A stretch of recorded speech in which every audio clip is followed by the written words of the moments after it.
உங்களோட புத்தகம் ஒன்று படித்தேன், ஜனநாயகன் பிம்பச்சிறை 2.0 அப்படின்னு. ஏன் அந்த தலைப்பு? அடிப்படையில் விஜய் வந்து ஒரு ஜனங்களின் நாயகன். 22 விஜய் பற்றி ஆராய்ச்சி பண்ணுறேன். அவர் அப்போ அரசியலுக்கு வரல, அரசியல் பற்றியெல்லாம் அறிவிக்கல. விஜய் வந்து தமிழில் ஒரு கல்ச்சுரல் ஐக்கானாக மாறி இருக்காரு. அவர் பொலிட்டிக்கல் ஐக்கானாக மாறுவாரா மாற மாட்டாரான்றதை பற்றி இன்றைக்கி நம்ம எல்லாருமே பேசுகிறோம். ஆனால் அதெல்லாம் தாண்டி அவர் வந்து ஒரு கல்ச்சுரல் ஐக்கான். அங்கே இருக்க ஒரு வேனில் அவர் மேலே ஏறி நின்று அவங்களோட ஒரு செல்ஃபி எடுக்கிறாரு. ஒரு வேர்ல்டு லெவலில் வந்து ட்ரெண்ட் ஆகுது. அந்த வருஷம் ட்விட்டர் இந்தியா வந்து அனௌன்ஸ் பண்ணுறாங்க, அதாவது மோஸ்ட் ரீட்வீட்டட் பண்ண ஃபோட்டோ அப்படின்னு வந்து அனௌன்ஸ் பண்ணுறாங்க. ஏன்னா அந்த படத்துடைய லோகோ பார்த்தீங்கன்னா, அந்த லோகோவில் வந்து அவரும் இது அந்த செல்ஃபி மூமெண்ட்டை தான் ரீக்ரியேட் பண்ணி அந்த லோகோ வந்து இருக்கும். படத்துக்கு டைட்டில் வைக்கிறதுக்கு முன்னாடியே நான் எழுதிக்கிட்டு இருந்த விஜய் பற்றின என்னுடைய ஆர்டிக்கிளுக்கு performing the man of the masses அப்படின்னு தான் நான் எழுதியிருந்தேன் இங்கிலீஷில். அது காரணம் வந்து இதுதான். மேன் ஆஃப் த மாசஸ் அப்படின்றத தமிழில் மாற்றும்போது அது ஜனநாயகன். சிரஞ்சீவியும் விஜயும் கம்பேர் பண்ணணும்னு கேட்குறீங்களா? சிரஞ்சீவி உருவான பீரியட் டிஜிட்டல் பீரியட் கிடையாது. விஜய் உருவாகிற பீரியட் டிஜிட்டல் பீரியட். ஒரு சமூக ரீதியாக நம்ம பார்க்குறோம் அப்படின்னா, ஆந்திராவை பொறுத்த வரைக்கும் எல்லா ஸ்டார்ஸுமே வந்து காஸ்டோட ஜாதியோட ஐடென்டிஃபை ஆனவங்க. இங்கே வந்து விஜய் வந்து அப்படி கிடையாது. விஜய் வந்து லாஸ்ட் 30 இயர்ஸாக அவரோட இமேஜை பேன் தமிழ் ஐடென்டிட்டிக்கு ஏற்ற மாதிரி வந்து கட்டமைச்சிருக்கிறார்.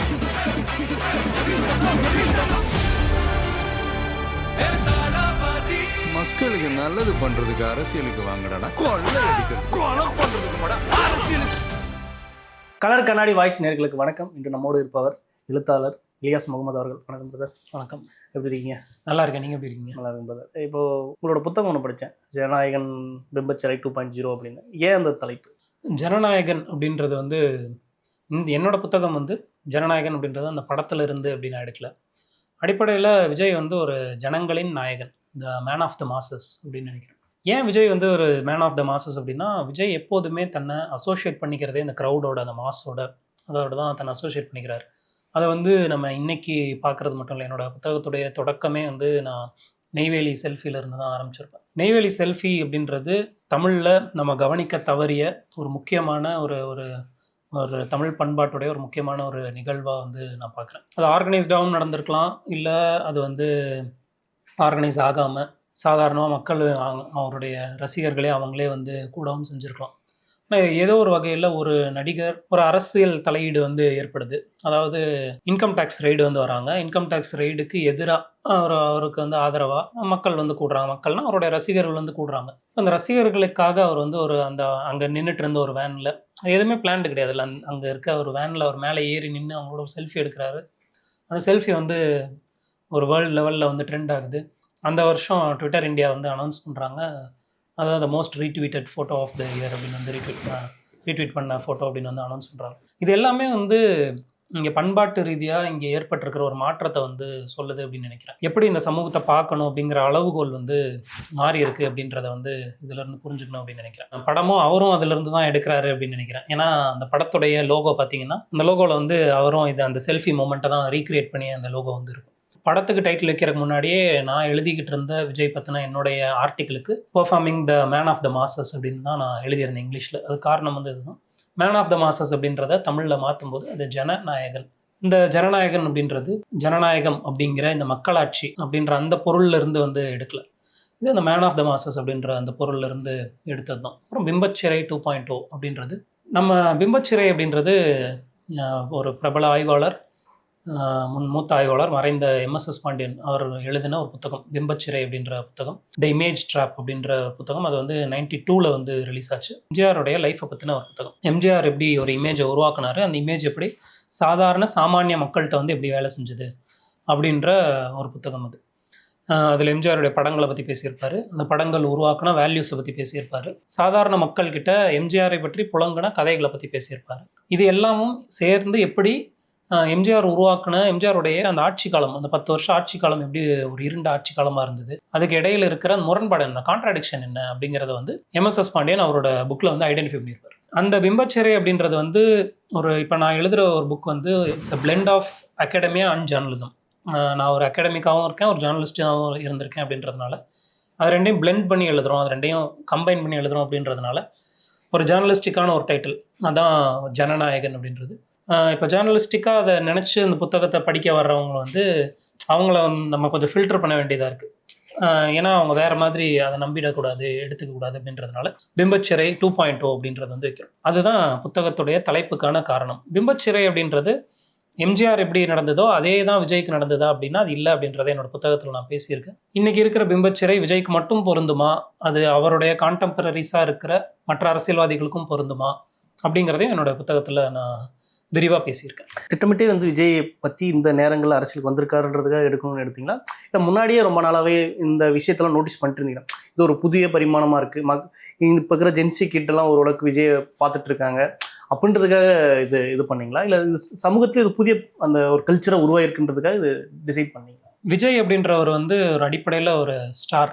இப்போ எனக்கு வந்து ஸ்டார்ஸ்னால் என்ன அப்படிங்கிறது வந்து முதல்ல கேள்வியாக இருக்குது. அதனால் ஸ்டார்ஸ் வந்து படிக்கும். நான் வந்து விஜயை 2022 விஜய் பற்றி ஆராய்ச்சி பண்ணுறேன். அவர் அப்போ அரசியலுக்கு வரல, அரசியல் பற்றியெல்லாம் அறிவிக்கல. ஆனால் விஜய் பற்றின ஒரு விஷுவல் கல்ச்சர், விஜய் வந்து தமிழில் ஒரு கல்ச்சுரல் ஐக்கானாக மாறி இருக்காரு. அவர் பொலிட்டிக்கல் ஐக்கானாக மாறுவாரா மாற மாட்டாரான்றதை பற்றி இன்றைக்கி நம்ம எல்லாருமே பேசுகிறோம். ஆனால் அதெல்லாம் தாண்டி அவர் வந்து ஒரு கல்ச்சுரல் ஐக்கான். இந்த பண்பாட்டு ரீதியான கல்ச்சுரல் ஐக்கான்னா எதுக்கு அந்த வார்த்தை? ஆமாம், கல்ச்சுரல் ஐக்கான் அப்படின்னா மக்கள் வந்து அவரை இந்த கல்ச்சரை டினோட் பண்ணக்கூடிய ஒரு விஷயமா வந்து பார்க்குறாங்க. இப்போ மைக்கேல் ஜாக்சன் எடுத்துக்கிட்டிங்கன்னா அவர் வந்து ஒரு பீரியடோட கல்ச்சுரல் ஐக்கான். அவர் வந்து சில விஷயங்களை வந்து அவர் மைக்கேல் ஜாக்சன்னாலே அது ஒரு குறியீடு, அது சில விஷயங்களை வந்து குறிக்கும். அந்த பாப் அந்த காலத்தை வந்து குறிக்கும், அந்த டான்ஸை வந்து குறிக்கும். அவர் உருவாக்கின ஒரு டைப் ஆஃப் மியூசிக் வீடியோஸை வந்து குறிக்கும், அந்த ஒரு எம்டிவி கல்ச்சரை வந்து குறிக்கும். இது எல்லாத்துடைய குறியீடாக வந்து அந்த கலாச்சாரத்துடைய குறியீடாக வந்து உருவாகிறவங்க தான் கல்ச்சரல் ஐக்கான். அப்படி ஒரு கல்ச்சரல் ஐக்கான் தான் வந்து விஜய். இப்படி அவர் ஆல்ரெடி எஸ்டாப்ளிஷ் பண்ணிட்டாரு. அதை பொலிட்டிக்கலாக ஐக்கானாக மாறுவாரா மாற மாட்டாரா அப்படின்றது தான் நம்ம இன்றைக்கி பேசிக்கிட்டு இருக்கிற ஒரு டிஸ்கஷன், டிபேட் எல்லாமே. ஒரு கல்ச்சரல் ஐக்கான் அப்படின்றதுல வந்து எந்த மாற்று கருத்தும் இருக்க முடியாது அப்படின்னு நினைக்கிறேன். ஏன்னா கல்ச்சரில் அவர் ஏற்படுத்தி இருக்கிற கல்ச்சர்ன்றது எப்படி ஒரு இந்த கல்ச்சர், இந்த கலாச்சார சீர்கேடுன்னு சொல்றது எல்லா விதமான இதுலேருந்தும் அது நீங்கள் பார்க்கல, அதுதான் அது நீங்கள் பார்க்குற ஆங்கிள் இருந்து இருக்குல்ல. கலாச்சார சீர்கேடுன்னு நீங்கள் ஒரு ஆங்கிள் இருந்து புரிஞ்சுக்கலாம், ஒரு கலாச்சார மாற்றம்னு புரிஞ்சுக்கலாம். அது நம்ம பார்க்குற ஆங்கிள் இருந்து தான் இருக்குது. ஒரு 80s வாழ்ந்தவங்க வந்து 2000s நடந்த விஷயங்களை பார்த்து அது ஒரு பண்பாட்டு சீரழிவு, கலாச்சார சீரழிவு அப்படின்னு தான் வந்து எடுத்துக்கிட்டாங்க. ஆனால் இன்னைக்கு அப்போ சீரழிவுன்றது எது பயன்படுத்துகிறோன்னா அது யாருக்கானதா இருக்கு, மக்களுக்கான பயன்பாட்டா இருக்கா? இப்போ இந்த ஐக்கான் வந்து யாருக்கான தலைவரா இருக்காரு, இல்ல மக்களுக்கானதா இருக்காளா, இல்ல ஐக்கான்றதோட டிரான்ஸ்லேஷனே குறியீடு தானே. குறியீடா நிறுத்திக்கிட்டா போதும். அவர் அந்த அதுக்கு மேல எந்த ஆராயும் அந்த இடத்துக்கு மேல அதுக்கு மேல போறதுன்றது வந்து நம்மளுடைய ஒரு ஸ்டார்ன்றவன் அடிப்படையில ஒரு சமூகத்தை பிரதிபலிக்கக்கூடியவனா இருக்கும். ஒரு மக்கள் ஏன் ஒருத்தனை வந்து கொண்டாடுறாங்க அப்படிங்கிற கேள்வியில இருந்தா நீங்க ஒரு ஸ்டாரை புரிஞ்சுக்க முடியும். ஒரு திரை நட்சத்திரத்தை வந்து அங்கிருந்தா புரிஞ்சுக்க முடியும். அவங்க தங்களை கட்டமைக்கிறதுக்கு நிறைய முயற்சிகள் செய்யலாம். எல்லாருமே தங்களை அப்படி முயற்சி செய்கிறாங்க. நம்ம பார்க்குற நிறைய நெப்போ கிட்ஸ் இருக்காங்க தமிழ் சினிமாலேயே.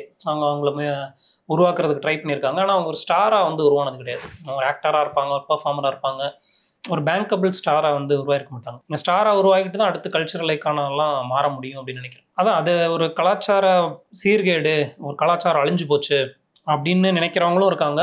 இது வந்து நீங்க எப்படி பாக்குறீங்க? நான் வந்து சீர்கேடு அப்படின்லாம் நான் பார்க்கல. நான் வந்து ஒரு காலத்துக்கு ஏற்ற ஒரு மாற்றமாக தான் பார்க்குறேன். காலம் வந்து மாறிட்டே இருக்கு, அதுக்கேற்ற மாதிரி விஜய் வந்து உருவாகிருக்கிறாரு. விஜய் உருவாகி இருக்கிறதுக்கு விஜய்க்கு பின்னாடி ஒரு ரசிகன் இல்லாமல் ஒரு ஸ்டார் வந்து இருக்கிறது கிடையாது. ஒரு ஸ்டார்ஸ் வந்து தனியாக அந்த இடத்துல அப்படி இயங்குறது கிடையாது. ஆனால் ரசிகர்கள் இருக்காங்க, ரசிகர்களோட உழைப்பு இருக்குது அதுக்கு பின்னாடி.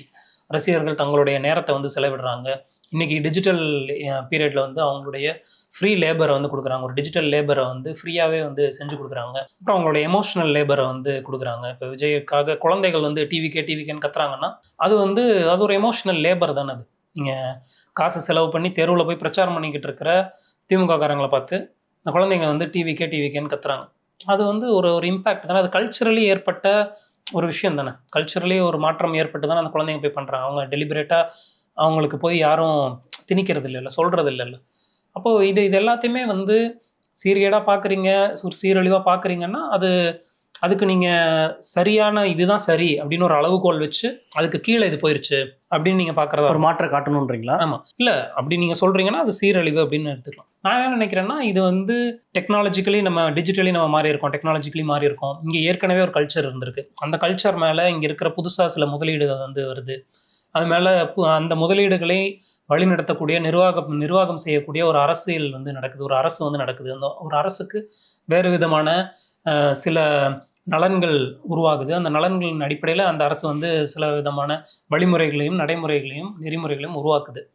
இது எல்லாமே ஒவ்வொருத்தரோட வாழ்க்கையில் வந்து ஒரு இம்பாக்ட் ஏற்படுத்தணும். அது பாதிப்புன்னு நம்ம சொல்ல முடியாது, ஒரு இம்பாக்ட் அப்படின்னு சொல்லலாம், ஒரு தாக்கம்னு சொல்லலாம்ல. அப்போது இது எல்லாமே ஒரு காலம் மாறக்கூடிய ஒரு விஷயம் தான். ஒரு மீடியா ஸ்காலராக இங்கே தான் ஒரு மீடியா ஸ்காலராக வந்து பார்க்க வேண்டியதாக இருக்கும். ஒரு மீடியா ஸ்காலராக பார்க்கும்போது இந்த மாற்றத்தில் மீடியாவுக்கு வந்து ஒரு பெரிய ரோல் இருக்குது அப்படின்னு நினைக்கிறோம். டிஜிட்டல் மீடியான்னு ஒன்று உருவாயிருக்கு. அதுக்கு முன்னாடி டெலிவிஷன் மீடியான்னு ஒன்று இருந்தது. அதுக்கு முன்னாடி டெலிவிஷன் மீடியா இன்றைக்கும் இருக்குது, ரொம்ப பவர்ஃபுல்லான ஒரு மீடியமாக தான் இருக்குது. டிஜிட்டல் மீடியம் அதை விட ஒரு பவர்ஃபுல்லான ஒரு மீடியமாக வந்து மாறி இருக்குது. இது எல்லாத்துலேயுமே வந்து ஒரு விஜய் வந்து ஒரு ஃபில்ம் மீடியாவை சார்ந்த ஒரு நபர். இந்த எல்லா மீடியாலையுமே அவருக்கான ஒரு இதை வந்து உருவாக்குறாரு. அதுக்கு அவர் பணம் செலவு செய்கிறாரு, இப்படியெல்லாம் பண்ணுறாரு. அப்படின்னா அதே அளவு பணம் செலவு செய்யக்கூடிய பல பேர் வந்து இருக்கிறாங்க. ஆனால் அவங்களுக்கெல்லாம் இல்லாத ஒரு இது வந்து விஜய்க்கு வருது அப்படிங்கும்போது அது நம்ம கல்ச்சரலி நமக்கு இருக்கிற விஷயமா தான் இருக்குது. நீங்கள் கேட்ட முதல் கேள்விக்கு வரணும்னு நினைக்கிறேன், ஏன் விஜய் அப்படிங்கும்போது நான் பார்த்த விஷுவல் கல்ச்சர். அதாவது நீங்கள் ரோட்டில் வந்து நான் சும்மா ரோட்டில் ட்ராவல் பண்ணிட்டு இருக்கும்போது நானே கேட்டுப்பேன், எத்தனை நடிகர்களுடைய படங்களை நம்ம வந்து பார்க்குறோம், ரோட்டில் வந்து பார்க்குறோம். சினிமா போஸ்டர் இல்லாமல் சாதாரணமாக ஒரு ஆட்டோ டிரைவர் ஓட்டுறது, ஒரு ஸ்கூல் பையன் பேக்கில் ஒட்டியிருக்கிறது, இந்த மாதிரி எத்தனை நடிகர்களுடைய முகங்களை நம்ம வந்து பார்க்க போகிறோம். ரோட்டில் நீங்கள் எங்கே போனாலுமே ஒரு ரஜினியை பார்க்க முடியும், ஒரு எம்ஜிஆரை பார்க்க முடியும், ஒரு விஜயை பார்க்க முடியும். இது வந்து ஒரு 5 கிலோமீட்டர் ட்ராவல் பண்ணிங்கன்னா ஒரு இடத்துலையாவது நான் சொல்கிற இந்த ஸ்டார்ஸை வந்து நீங்கள் பார்க்க முடியும். அது வந்து பே பண்ணி வர்றது கிடையாது. அந்த மக்களே அவங்களுடைய தங்களுடைய தலைவர்களாக நினச்சிக்கிறாங்களா, தங்களுக்கு பிடிச்சவங்களா வச்சுக்கிறாங்களா, ஒவ்வொருத்தருக்கும் ஒவ்வொரு மீனிங் இருக்கும். இப்போ அப்படி அவங்க உருவாக்குறாங்க. இந்த விஷுவல் கல்ச்சர்லேருந்து தான் நான் ஃபஸ்ட்டு வந்து அண்டர்ஸ்டாண்ட் பண்ணணும்னு நினச்சேன். இல்லை, இப்போ விஜய்க்கு ஒரு பெரிய ஒரு மார்க்கெட் கிரியேட் ஆயிருக்கு. நீங்கள் கல்ச்சரல் ஐக்கான்ற முதற்கொண்டு சொல்கிறீங்க. நிறைய பேர் வந்து திராவிட கட்சிகள் வந்து அரசியலுக்குள்ளே பயன்படுத்திக்கிட்டனால தான் இப்படியான ஒரு பெரிய இந்த ஒரு மாஸ் பிம்பம் கிரியேட் ஆயிருக்கு, அதனால தான் இவங்கெல்லாம் அரசியலுக்கு வர்றாங்க அப்படின்ற மாதிரிலாம் சொல்கிறாங்க. அதை எப்படி பார்க்குறீங்க? அது உண்மை. திராவிட அரசியல் சினிமாவோட தொடர்பு இருந்தது தான் வந்து இதுக்கு அடிப்படையில் காரணம். சிரஞ்சீவி வந்து ஆந்திராவில் வந்ததுக்கும் விஜய் இப்போ இங்கே இருக்கிற வந்ததுக்கும் எப்படி இது எப்படி டிஃப்ரென்ஸ் பண்ணுறது? ஏன்னா இங்கே ஒரு திராவிட அரசியல்ன்றது அந்த பாரம்பரியத்தை இங்கே தக்க வச்சு இப்படி ஒரு விஜய்க்கும் அடுத்தடுத்த நடிகர்களுக்கு இந்த அரசியலுக்கு போகணுன்ற ஒரு விருப்பம் அதுக்கு அடிப்படையாக ஒரு காரணம் இருந்தாலும் ஆந்திராவுக்கு ஒரு ஸ்டாருக்கும் இவருக்கும், ஏன்னா ஒரு கல்ச்சர் ஐக்கானும் சொல்லிக்கிறீங்க. இந்த திராவிட அரசியல் இது எப்படி பொருத்தி சிரஞ்சீவியும் விஜயும் கம்பேர் பண்ணணும்னு கேட்குறீங்களா? சிரஞ்சீவி உருவான பீரியட் டிஜிட்டல் பீரியட் கிடையாது, விஜய் உருவாகிற பீரியட் டிஜிட்டல் பீரியட். ஒரு மீடியா பெர்ஸ்பெக்டிவ்ல இருந்து அப்படி சொல்லலாம். சோஷியாலஜிக்கல் பெர்ஸ்பெக்டிவ்ல இருந்து ஒரு சமூக ரீதியாக நம்ம பார்க்குறோம் அப்படின்னா சிரஞ்சீவி வந்து அவர் வந்து ஒரு காஸ்டோட ஐடென்டிஃபை ஆனவர் தான். ஆந்திராவை பொறுத்த வரைக்கும் எல்லா ஸ்டார்ஸுமே வந்து காஸ்டோட ஜாதியோட ஐடென்டிஃபை ஆனவங்க. நீங்கள் அங்கே வந்து நீங்கள் என்ன ஆளுங்கன்னு கேட்க மாட்டாங்க, நீ யாரோட ஃபேன்னு கேட்பாங்க. அங்கே இருக்கிற இளைஞர்கள் அவங்களுக்குள்ள ஜாதியை தெரிஞ்சுக்கணும் அப்படின்னா நீ யாரோட ஃபேன்னு கேட்பாங்க. அப்படி ஒரு கல்ச்சர் வந்து அங்கே இருக்குது. இங்கே வந்து விஜய் வந்து அப்படி கிடையாது. விஜய் வந்து லாஸ்ட் 30 இயர்ஸாக அவரோட இமேஜை ஒரு பேன் தமிழ் ஐடென்டிட்டிக்கு ஏற்ற மாதிரி வந்து கட்டமைச்சிருக்கிறார். அவர் இது வரைக்கும் தன்னை ஒரே ஒரு சமூகத்தோட மட்டும்தான் படத்தில் அசோசியேட் பண்ணியிருக்கிறார். அது மீனவர் சமூகம் மட்டும்தான். அதுவும் சர்க்கார் படத்தில் சொல்லுவார். அப்புறம் வேற ஒரு படம் நெஞ்சில் நினைக்கிறேன், சுறா, ஒரு 2-3 படங்கள் மட்டும்தான் அதுவும் மீனவராக வந்து தன்னை அசோசியேட் பண்ணியிருப்பார். மற்ற எல்லா படங்கள்லையுமே இந்த பேன் தமிழ் ஐடென்டிட்டியோட தான் அசோசியேட் பண்ணிப்பார். குறிப்பாக தமிழில் இந்த தலித் எழுச்சி வந்தது இல்லைங்களா, 2010 அப்புறம் பாரஞ்சித் வந்தது. சோஷியல் மீடியா எவால்வ் ஆகுது. ஜல்லிக்கட்டு ப்ரொடெஸ்ட் அந்த பீரியட்குள்ள தான் நடந்தது. 2010க்கு அப்புறம் நான் அந்த 2010க்கு அப்புறம் சொல்கிறேன். தலித் சினிமா வந்ததுக்கு அப்புறம் ரஜினி மாதிரியான ஸ்டார்ஸ் வந்து தலித் சினிமாவோட தங்களை அசோசியேட் பண்ணிக்கிட்டாங்க. ஆனால் விஜய் வந்து தலித் சினிமாவோடையும் தன்னை அசோசியேட் பண்ணிக்கல. ஏன்னா அது வந்து இங்கே இருக்கிற ஆதிக்க சாதிகளை வந்து ஆன்டகனைஸ் பண்ணிடும் அப்படிங்கிற ஒரு அச்சத்தில் அவங்களோடையும் கூட அவர் அசோசியேட் பண்ணிக்கல. அவர் முழுக்க தன்னை ஒரு பேன் தமிழ் ஐடென்டிட்டியோட அதோட மட்டும்தான் அசோசியேட் பண்ணிக்கிட்டார். நீங்கள் ஜல்லிக்கட்டு ப்ரொட்டஸ்ட் அப்படின்னு சொல்லும்போது இந்த ஜல்லிக்கட்டு ப்ரொட்டஸ்ட்டை வந்து பேங்கபிளாக அதோடைய ஃபேஸாக வந்து ஜல்லிக்கட்டு ப்ரொட்டஸ்ட்டே அடிப்படையில் ஒரு குறியீடு தானே, வெற்றிடம் இருக்கு அப்படின்னு காட்டினது தான். விஜய் இது வந்து திட்டமிட்டே இது உருவாக்குனாரா, இந்த சூழலை புரிஞ்சுக்கிட்டு நம்ம அதுக்கு ஏற்ற மாதிரி வளர்ந்துடணும். இது ரெண்டுமே நடந்திருக்கு. ஹிட்லர் வந்து அவங்க வளரும் போது அந்த சூழல் ஒரு பக்கம் இருக்கு, அந்த சூழல் இருந்தால் அதை தீர்மானிச்சு அவர் வளர்ற மாதிரி இருக்கு. அப்படி இது அப்புறம் அது தனக்கு திட்டமிட்டு இப்படி ஒரு இதுக்கு நம்ம வளர்ந்துக்கணும், அதுக்கு சில நாடுகள்லாம் சப்போர்ட் பண்ணுறது. அந்த மாதிரி இவர் பின்னாடி பேக் ட்ராப்பில் இதை புரிஞ்சுக்கிட்டு வளர்ந்தாரா, இல்லை இது ஆட்டோமேட்டிக்காக அது தானாக வளர? அடிப்படையில் இந்த ஹிட்லர் விஜய் ஒப்பீடு இருக்குல்ல, அந்த ஒப்பீடே வந்து ரொம்ப ப்ராப்ளமேட்டிக்கான ஒரு ஒப்பீடு நினைக்கிறேன். இல்லை, எனக்கு டக்குன்னு ஸ்பார்க் வந்து அந்த புரியுது. மெயின் ஸ்ட்ரீம் மீடியாஸ் வந்து ஹிட்லரோட ஒப்பிடுறாங்க, ட்ரம்ப்போட ஒப்பிடுறாங்க விஜயை. அதெல்லாம் ரொம்ப ப்ராப்ளமேட்டிக்கான ஒப்பீடு. ஏன் அப்படின்னா அவங்களுக்கெல்லாம் வந்து ஒரு அதரிங் இருந்தது. நாம யாரு மற்றவங்க யாரு அப்படின்னு அதர் பண்ணி ஒரு சமூகங்களை வந்து மக்கள் இருந்து பொதுவில் இருந்து விலக்கி பார்க்கக்கூடிய, இனப்படுகொலை செய்யக்கூடிய ஒரு நோக்கம் வந்து இருந்தது, எதிரிகளா மாற்றக்கூடிய நோக்கம் இருந்தது. விஜய் கிட்ட அப்படியெல்லாம் ஒரு பெரிய நோக்கம் இன்ஸ்டிடியூஷனலி இருக்கிற மாதிரி தெரியல. அப்புறம் அந்த மாதிரி ஒரு இதுவும் இல்லை இங்க. நீங்க அந்த கல்ச்சர்ன்றது வந்து இது எல்லாத்தையும் சேர்ந்து உள்ளடக்கியது தான் உங்க புத்தகமே ஒட்டுமொத்தமே இதுல இருந்து தான் இருக்கு. ஆமா, கோரா இதுதான் கோர். இதுதான் கோர். அது அவர் ஒரு கல்ச்சரல் ஐக்கான் அப்படின்னு சொல்றது தான் கோர். அந்த கல்ச்சரல் ஐக்கான்ல இருந்து அவர் ஒரு ஜனங்களின் நாயகனா வந்து உருவாகிறாரு. அதான் ஒரு ஜனநாயகனா இருக்கிறாரு அப்படின்னு சொல்றது தான் அதோட புக்குடைய விஷயம். பிம்பச்சிறைன்றது அடுத்து அவருடைய பொலிட்டிக்கல் இதுக்குள்ள அவர் எப்படி போறார். Second half of the book வந்து அந்த விஷயங்களை வந்து டீல் பண்ணுது. நீங்க இந்த புத்தகத்துல நிறைய இந்த நியோ லிபரலிசம் அந்த மாதிரிலாம் வார்த்தைகளை பயன்படுத்திட்டு இருந்தீங்க. அதுக்கப்புறம் தான் ஒரு வளர்ச்சி விஜய்க்கு அப்படின்ற மாதிரிலாம் சொல்லிட்டு இருந்தீங்க. அது விஜய்க்கு மட்டும்தானா? இல்லை, நான் விஜய் வந்து அதை வேற மாதிரி வளர்த்திக்கிட்டார், பயன்படுத்திக்கிட்டார் அப்படின்னு சொல்லுவோம். ஒரு ஹீரோன்றவன் வந்து இப்போ நீங்கள் அதை ரஜினி, எம்ஜிஆர்லேருந்தே பாருங்களேன், அவங்களாம் அந்தந்த காலத்தை வந்து பிரதிபலிக்கிறவங்க. இப்போ எம்ஜிஆர் வந்து அவரும் டைட்டாக ஷர்ட் போட்டிருப்பாரு, பேண்ட் போட்டிருப்பாரு, பெல்ட்ஸில் ஒரு கட்சி பெல்ட்ஸ் போட்டிருப்பாரு. அவரோட ஃபேஷன் வந்து வேற மாதிரி இருக்கும். நீங்கள் ஃபேஷன் மட்டுமே ஒவ்வொரு படங்கள்லேயும் மாறிட்டே இருக்கும். அந்த ஃபேஷன் ரசிகர்கள் ரொம்ப ரொம்ப முக்கியம். நீங்கள் அது கல்ச்சரலி ஒரு மாற்றத்தை ஏற்படுத்துது அப்படின்றத தாண்டி படத்துக்குள்ள அது ஒரு மீனிங் இருக்குல்ல. ஒரு அப்பா அப்படின்னா அப்பா வந்து வெள்ளை சட்டை வெள்ளை வெட்டி போட்டிருப்பார், இப்படி இருப்பாரு. இல்லைன்னா ஒரு சாதாரண ஒரு ஒர்க்கிங் கிளாஸ்னா அவர் லுங்கி கட்டியிருப்பாரு, அவர் இப்படி இருப்பாரு. ஒரு பாய், ஒரு முஸ்லீம் பாய்னா அவர் இப்படி இருப்பாரு. அப்படி ஒரு ஸ்டீரியோ டைப் ஒடுக்கப்பட்டவனா இப்படிதான் இருப்பான். அப்ப சில படங்கள்லாம் டார்க் ஃபேஸ் பண்ணி விட்டுருவாங்க. அந்த மாதிரி ஒரு சில இதெல்லாம் இருக்குல்ல. அதுல விஜயோட இமேஜ் என்ன அப்படின்னு நீங்க பார்க்கணும். அப்படி பார்க்கும்போது விஜய்ன்றவர் வந்து ஒரு டிஷர்ட் அணிஞ்ச ஒரு இளைஞன். அதுக்கு முன்னாடி ரஜினி எல்லாம் டிஷர்ட்லாம் போடல. டிஷர்ட்லாம் காதலின் தீபம் என்ற பாட்டில் போட்டிருக்கிறாரு அப்படின்னு நீங்க சொல்லலாம். ஆனா அதை ஒரு ஊட்டிக்கு போன மட்டும் தான் போடுவாங்க. ஆமா ஆமா. அப்படி இருக்கிறத நீங்க கல்ச்சரலி வந்து அதை சாதாரணமான ஒரு விஷயமா மாத்துறது, ஒரு டூ வீலரை வந்து ரைட் பண்றது, ஒரு பஸ்ஸில் ஒரு ஃபுட்போர்ட் அடிக்கிற ஒரு கல்ச்சரு, ஒரு பஸ் ஸ்டாப்ல நின்று வந்து பொண்ணுங்களை பார்க்கறது, இந்த மாதிரியான விஷயங்கள்லாம் இருக்குல்ல. இது எல்லாத்தையுமே வந்து நீங்க ஒரு படமா அதை மாற்றும் போது அவர் வந்து அந்த காலகட்ட இளைஞர்களுடைய ஆங்ஸைட்டிஸை வந்து ரெப்ரசன்ட் பண்ணுறாரு. வந்து இந்த மாதிரி ஒரு ஆளாக வளரணும், இந்த மாதிரி ஒன்று நோக்கி வந்து போகணும், எனக்கு இதுதான் ஆம்பிஷன் அப்படின்னு அந்த ஹீரோ வந்து ஃபர்ஸ்ட் ஆக்ட் ஆஃப் த மூவியில் வந்து பேசுறது இருக்கு. அதெல்லாம் வந்து அதை தான் காட்டுது. விஜய் வந்து அப்படி தான் வந்து ஒரு யங்ஸ்டர், ஒரு யங் இளைஞனா, ஒரு நவநாகரிக இளைஞனா, ஒரு நவதாராளமயத்துக்கு உட்பட்ட ஒரு இளைஞனா வந்து பார்க்குறோம். இப்போ நம்ம அதை இன்னுமே சொல்லணும்னா விஜய் புலங்குற இடங்கள், அந்த படங்களில் வர்ற ஸ்பேசஸ் இருக்குல்ல, அது எல்லாத்தையும் நம்ம பார்க்கணும்.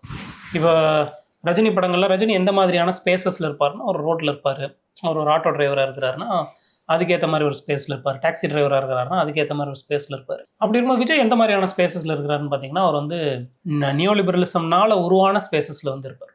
ஒரு பிரியமானவளை படம் எடுத்துக்கிட்டிங்கன்னா அவர் அந்த பவுலிங்லலாம் இருப்பார், கிளப்பில் இருப்பார். இந்த ஸ்பேசஸ்லாம் இருக்குல்ல, இதுக்குள்ளே அந்த ஹீரோ வந்து தன்னை யாருன்னு அங்கே ஒரு டிஃபைன் பண்ணிக்கிறான், கட்டமைச்சுக்கிறான். அந்த ஸ்பேசஸை மக்களுக்கும் வந்து காட்டுறான். அப்படிங்கும்போது அதன் வழியாக தான் நம்ம வந்து சொல்கிறோம் வந்து ஒரு நியோ லிபரல் சப்ஜெக்டுங்க. அவன் வந்து இந்த நியோ லிபரல் ஏராக்குள்ளே வாழக்கூடிய ஒரு சப்ஜெக்ட். ஏற்கனவே இங்கே இருக்கிற திராவிடன் கல்ச்சர் வந்து ஹீரோ அப்படின்னு நம்ம வரையறுத்து வச்சிருக்கிறதுனால நியோ லிபரல் சப்ஜெக்ட்ன்றவன் ஒரு நியோ லிபரல் ஹீரோவாக வந்து மாறும். அதுதான் அங்கே இருக்கிற டிஃப்ரென்ஸ். அதுக்குள்ளே அவர் நேவிகேட் பண்ணுற விஷயங்கள், அதுக்குள்ளே அவர் லவ்வை பற்றி நேவிகேட் பண்ணிட்டு இருந்தார் கொஞ்ச நாள். அதுக்கப்புறம் ரிஃபார்ம்ஸை பற்றி நேவிகேட் பண்ணிட்டு இருந்தார். எப்படி இந்த சமூகம் வந்து எப்படி மோசமாக இருக்குது. 2015 அப்போ தான் இல்லை, அது முன்னாடியே பண்ணியிருக்காரு. தமிழன் மாதிரியான படங்கள் வந்து வந்திருக்கு, உதயா மாதிரியான படங்கள் வந்திருக்கு. உதயா படங்கள்லாம் வந்து 2015 அப்புறம் அது கொஞ்சம் நல்ல லீடர் ஃபிகர். அது வந்து டோட்டலாக லீடர் ஃபிகர், ஒரு ரிஃபர்மேஷன் ஃபிகர் இருக்குது. மக்களோட தலைவாழ்ந்து அது கொஞ்சம் இதாகிடுது. மக்களோட இருந்து பேசுகிற ஒரு டைம் ஒன்று இருக்குது, மக்கள்ல இருந்து மேலே விழுந்து பேசுகிற ஒரு டைம் ஒன்று இருக்குது அவருக்கு. அதான் அவருடைய வளர்ச்சின்றது இப்படி 3 ஃபேஸஸாக வந்து பிரித்து பார்க்க முடியும். சரி, நிறைய தகவலை பயந்துக்கிட்டீங்க. மற்றொரு பதிவு. நன்றி.